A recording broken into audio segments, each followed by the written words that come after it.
Hi, I'm Shaul. Last week I set out to compare different 40mm lenses. 40mm is a rising star among focal lengths. It's a normal focal length, so it represents the world the way we see it in our daily lives with our naked eyes. And this makes it an interesting focal length for documentary photography, filmmaking. It's a focal length that does not offer much drama. It doesn't have strong linear perspective that accentuates distances and distorts subjects. On the other hand, it doesn't have a strong compression effect. It doesn't have an inherent shallow depth of field. In addition to that, 40mm lenses do not require much glass because they don't need to bend the light too much. So those lenses can be made small and lightweight. All these make them suitable for street photography, for documentary photography that is quite neutral, So I made a survey in which I asked you, the viewers, to look at the outputs of each lens and stress your opinion with a more widespread public opinion. I can run some more meaningful statistics on the data and come up with somewhat more meaningful results.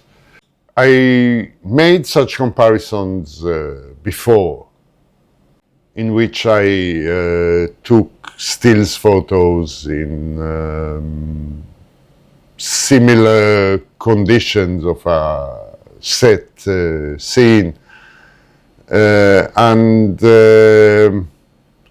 everything was more or less controlled.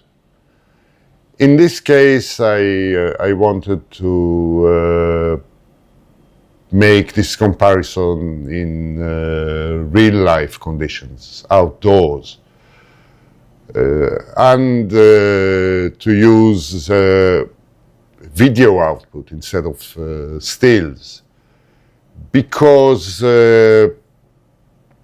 I thought that the video can accentuate the poppiness, dimensionality of lenses in a more convincing manner. I mounted all those lenses on a Nikon ZF camera, the one filming me now, and went out to a forest. Now I shot at 1080p. This 2K resolution is perfectly adequate to show the characteristics of those lenses. In fact, I came to the conclusion that 1080p is sufficient to any general documentary application.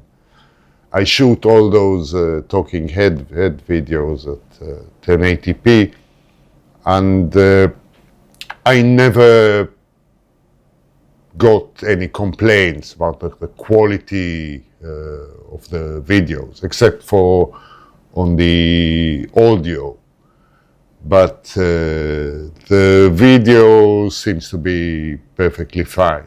I also shoot at 24 frames per second and at 8-bit because it's enough. I don't like editing my videos too much, except for cutting and pasting, of course. But I don't apply any color grading to get over and done with it as quickly as possible. So obviously the characteristics of those lenses came through. The color cast, the contrast is different for each lens, and it was rather obvious watching those videos. So I had to go through the painstakingly process of matching the outputs of the lenses, which took some time and some effort. I'm not very experienced in such post-processing, so there was a lot of learning to do along the way. Anyway,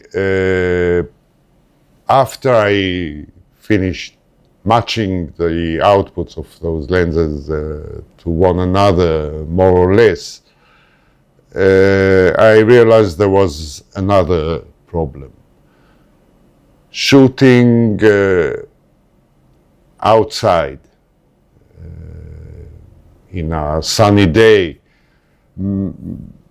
meant that the different sections of footage were not identical because of the movement of the sun in relation to the scene I shot. So that was another process where I went through some elaborate reverse engineering to find out the exact position of the sun in relation to the camera for each of those sections. The first lenses I shot with had an effect of side lighting, where initially the sun was about 18 degrees to my left when shooting, and by the end of the filming the sun was just behind the camera, so the lighting was essentially straight on. Of course, side lighting has a great effect on the way we perceive three-dimensionality in the scene. I had to account for that, so I set a rule where punished the different lenses according to the amount of side lighting in the footage. I reduce the rating for each lens by about 0.01 point for each degree of side lighting. In addition to that, the sun rose up during the filming. It started with a with the sun positioned at 42 degrees above the horizon, and by the end of filming it was at around 50 degrees above the horizon. The height of the sun had an additional effect on the length of shadows. So I had to take that into account too, and reduce the rating by 0.005 points for each degree of the sun moving on the vertical axis. To cut a long story short, all the lenses I tested had some dimensionality to them. All of them are at least mildly poppy. There were no clinical flat lenses in this test. However, the degree of poppiness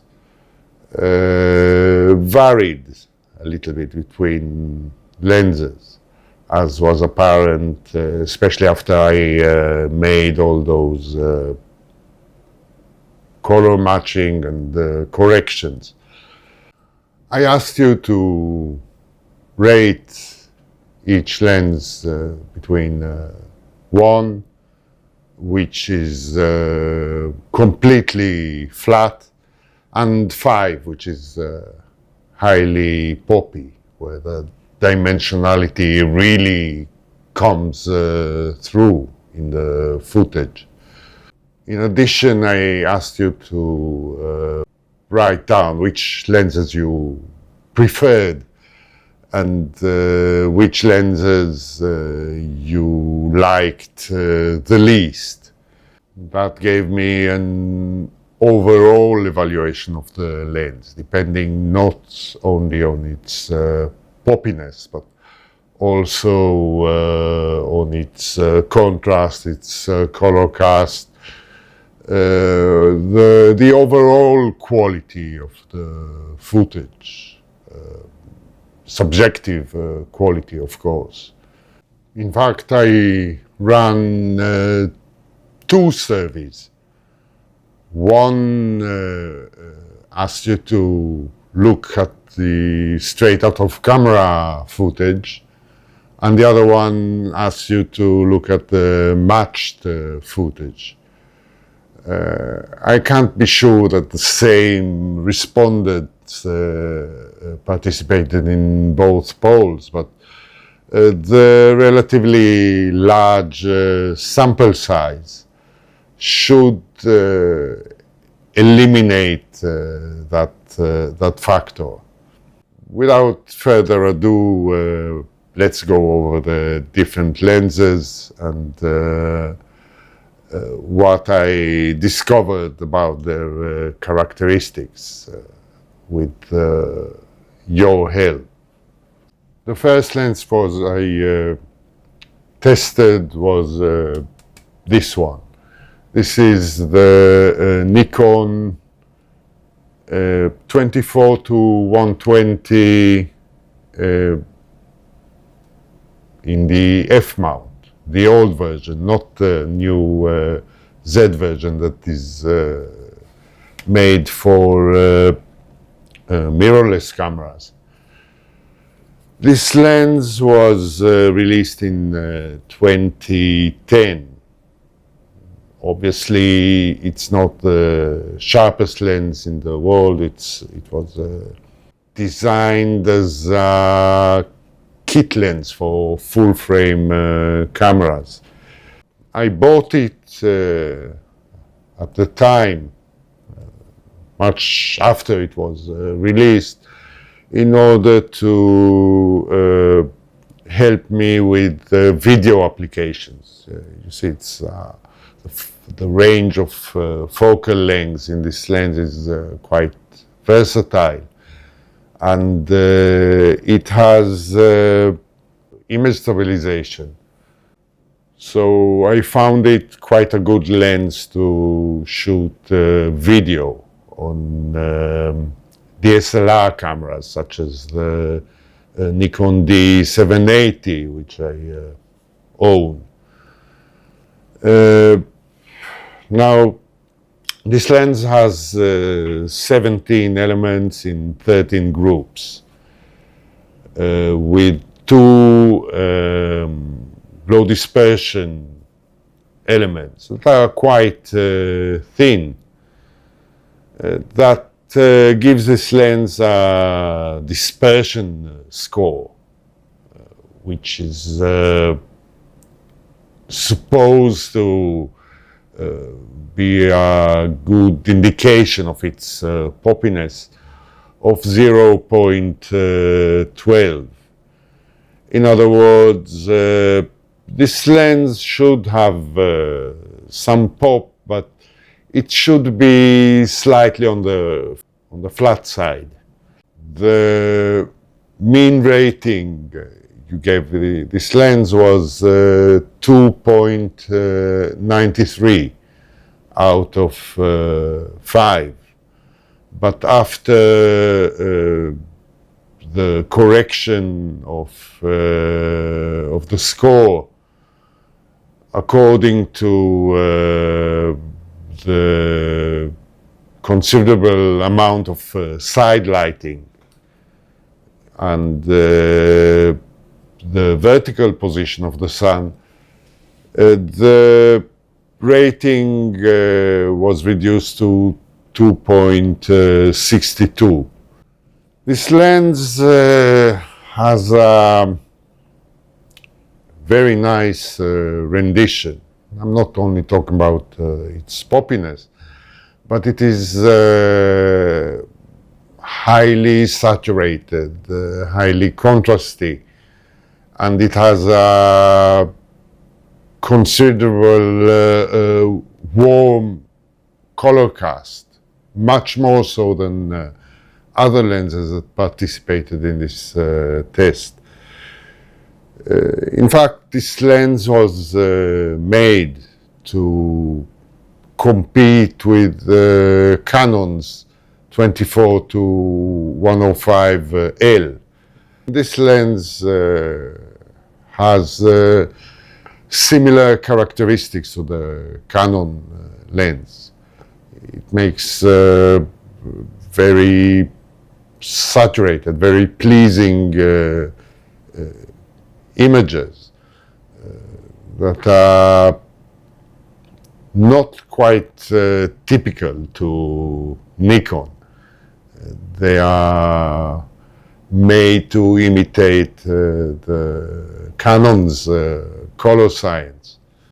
Almost 60% of the participants in the poll, in the straight out of camera poll, mentioned the 24 to 120G as a favorable lens, which is way more than any other lens that took part in this test. The poppiness rating of the straight out of camera version of the footage was significantly higher than the rating for poppiness in the color matched version, which tells us another story. I think that color and contrast are a main contributor to the evaluation of 3D pop, to the perception of depth in a scene.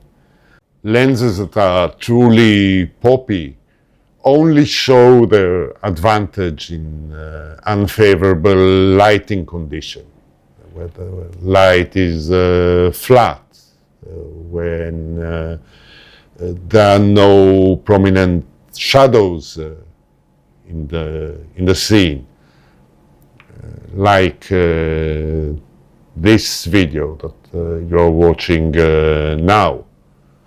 Just look at the difference between the straight out of camera version and the color matched version of the footage. The differences between the outputs with most of the lenses are quite imperceptible, but with lens number one, which is this 24 to 120, there is a very clear difference.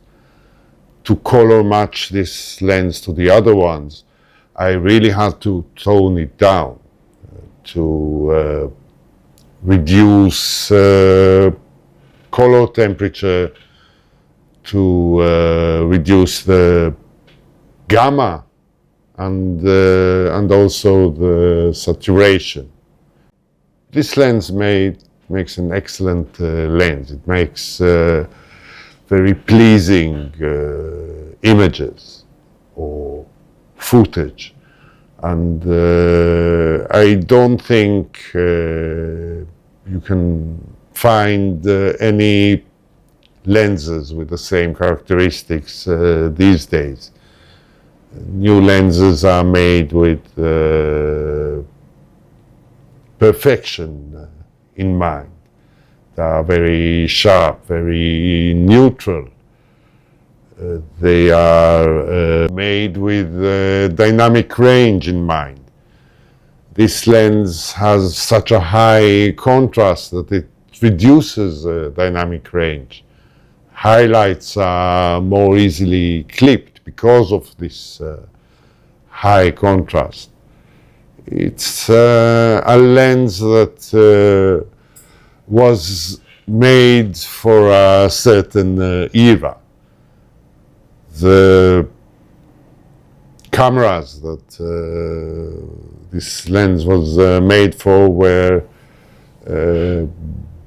the D3, D700, cameras that were supposed to convince the last photographers loyal to film to pass over to. So it produces a celebration of color, of contrast. It makes the world more pleasing, more comforting, more beautiful than it really is.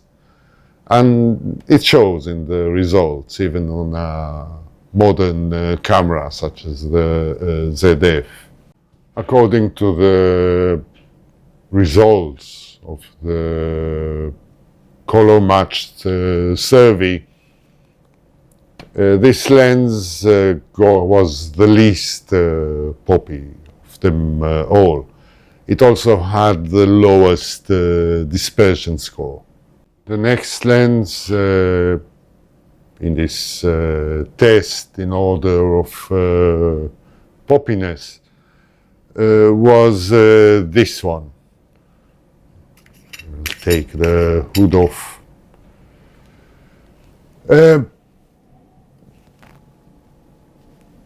This is the Voigtlander 40 millimeters f1.4 Classic in its multi-coated version. It's a tiny lens made with historical designs in mind. It has 7 elements in 6 groups, and with 0 low dispersion elements, and it has a dispersion score of 0.14, only slightly more than the 24 to 120. But it reached a mean rating of 3.16, and after correcting for the light angle, rating reduced to 3.03, which is rather in the middle between flat and poppy. Its character is a little bit vintage on purpose. It's not a vintage lens. It's a 20-year-old lens made for digital photography mainly. Now, if you look closely, when I tilt the lens, you can see a white glint. And it's the only lens that took part in this test that shows it. This glint is an indication of light refraction that goes on inside this lens. And this is why I really like this lens. It's my favorite 40 millimeters, personally, although my preference did not show in the results of this survey. Unlike the 24 to 120, this lens has neutral colors. It doesn't have any apparent color cast. But it's quite a fast lens for its small size. And to me, it always looks slightly more poppy than its design should suggest. The next lens in order of poppiness is this one. This is the new TTArtisan 40mm f2. It's a lens I bought recently because I was curious about how it compares to other 40mm lenses I like. It has 9 elements in 6 groups, with one of them being a low dispersion element, and its dispersion score is much higher than the previous two, being 0.22. However, in the survey, this lens punched below its weight, with a mean rating of 3.1 and an adjusted mean rating of 3.06.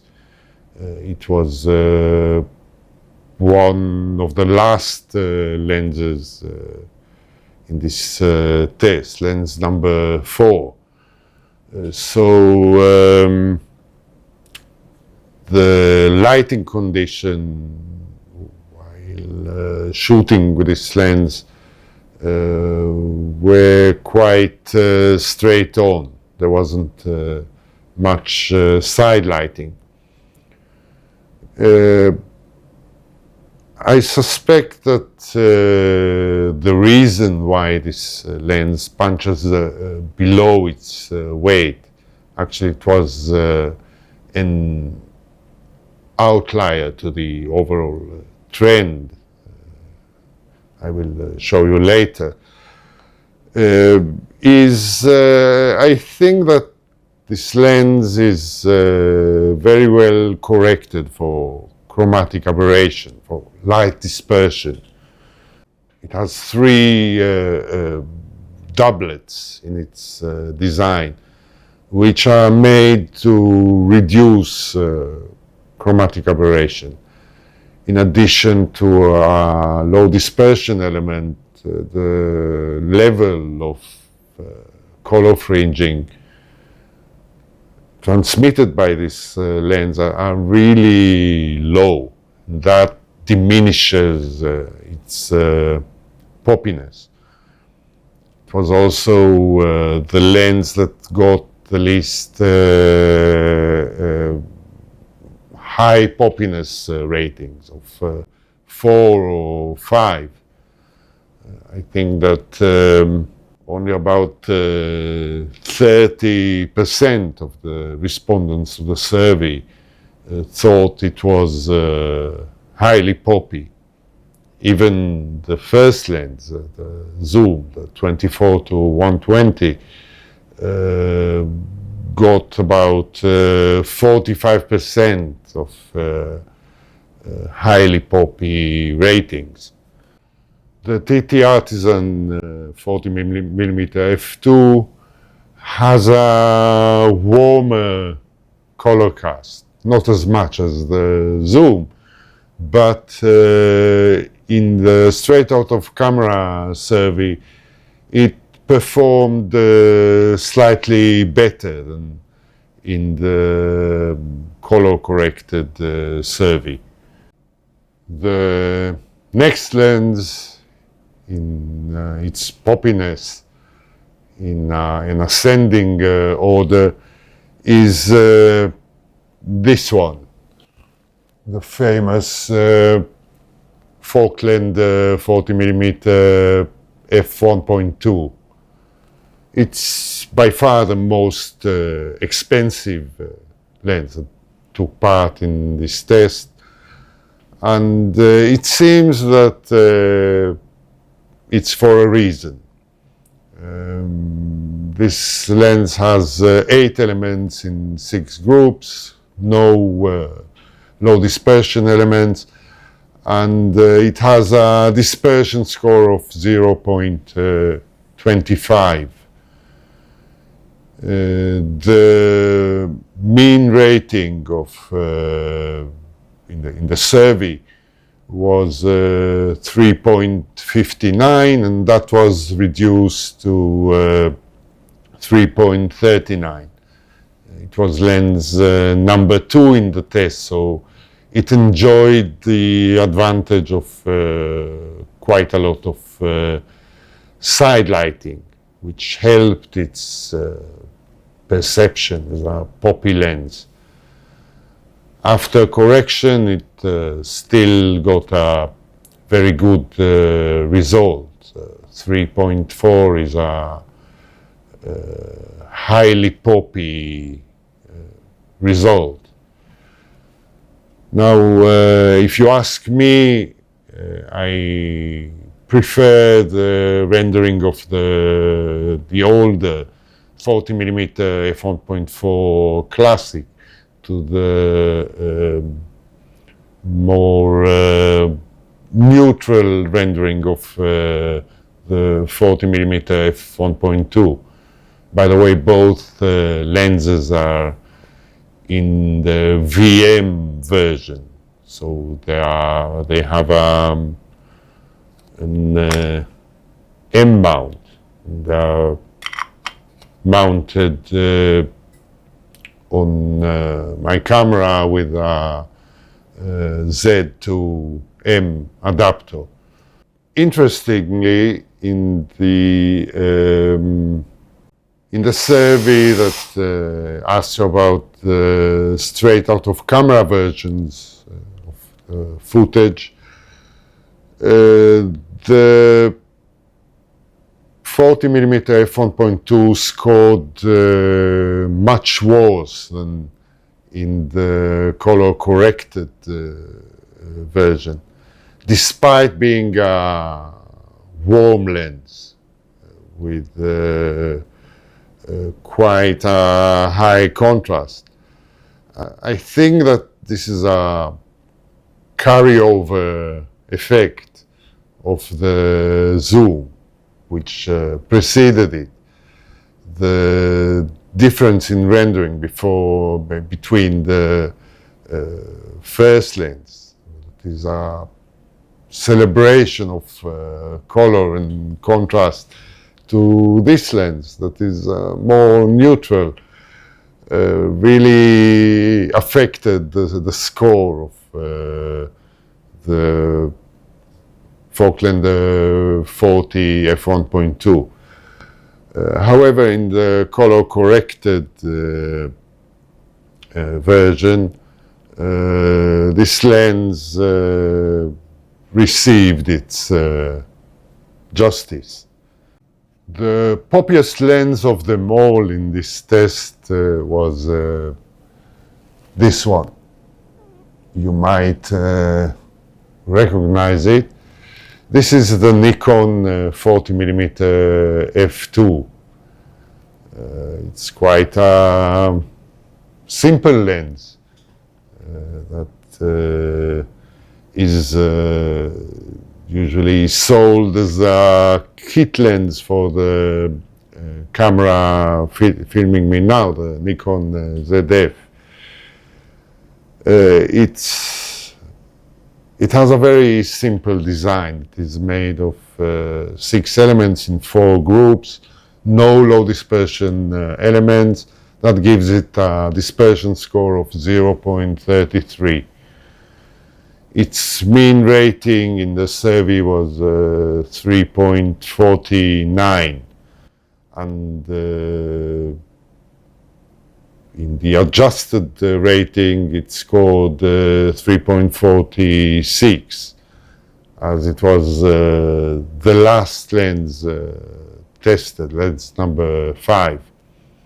I like the rendering of this lens. It is clearly highly poppy, and despite being perhaps the coolest looking of all those lenses, not as pleasing to your eyes as other lenses that took part in this test, it scored quite well.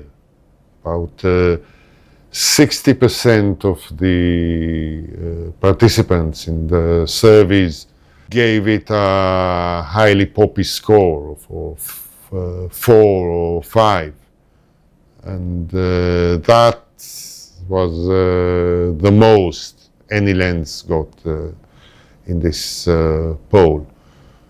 The only lens that was considered poppy in a comparable way was the much more expensive. In fact, it's 3 or 4 times more expensive, the Voigtlander 40mm f1.2. This lens was the least favorable of all lenses in the straight out of camera survey, which might seem surprising, but you must remember though that favorability, as I calculated it, draws a more overall picture than poppiness alone. It seems that the saturation, color cast, and the contrast are more prominent aspects of the image than poppiness. It depends on the lighting, of course, but those aspects are what mainly make an image pleasing or unpleasing to our eyes, much more so than its poppiness or three-dimensional rendition. Overall, if we take the dispersion scores of those lenses and compare them to the the adjusted ratings after taking into account the differences in the position of the sun and the side lighting, we can see the relation between those two factors. So the higher the dispersion score, the more complex the groups in the lens, and the less low dispersion glass, the higher the poppiness as perceived by the public. It's not based only on my opinion, it's the results of the survey in which many participants stress their opinions. Now, the only lens that does not comply to this general rule is the TTArtisan 40mm f2, the newest one. It's a lens that is not designed for its character. It's a more modern lens in its intent. It is sharper than the other ones. It suffers less color fringing. It treats light dispersion in a more comprehensive way. While it's not apparent in its design, the fact is that it's a little bit more clinical lens than.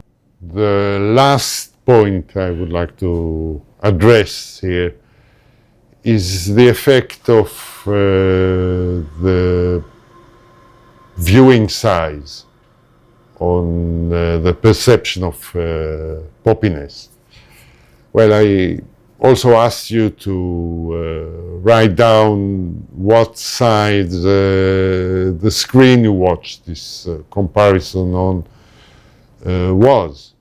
It turns out that there is no significant effect of screen size on the mean rating of poppiness. In fact,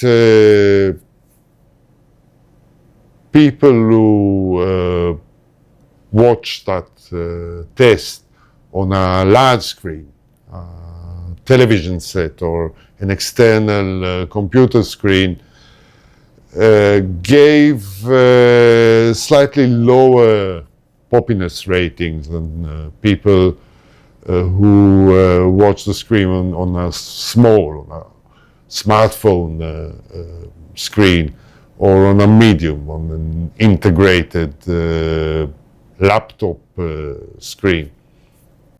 That tells us that the larger view does not allow us to see more pop, or to perceive more depth in the scene. Maybe it's even on the contrary. Maybe the larger view allows us to see flatness, if it makes any sense. Anyway, I think that will be all for today. There's a lot of information to digest. If you like this video and would like to support this channel, please consider buying me a coffee. There's a link in the description below. It's a nice gesture between gentlemen. Thank you for watching, and see you again soon.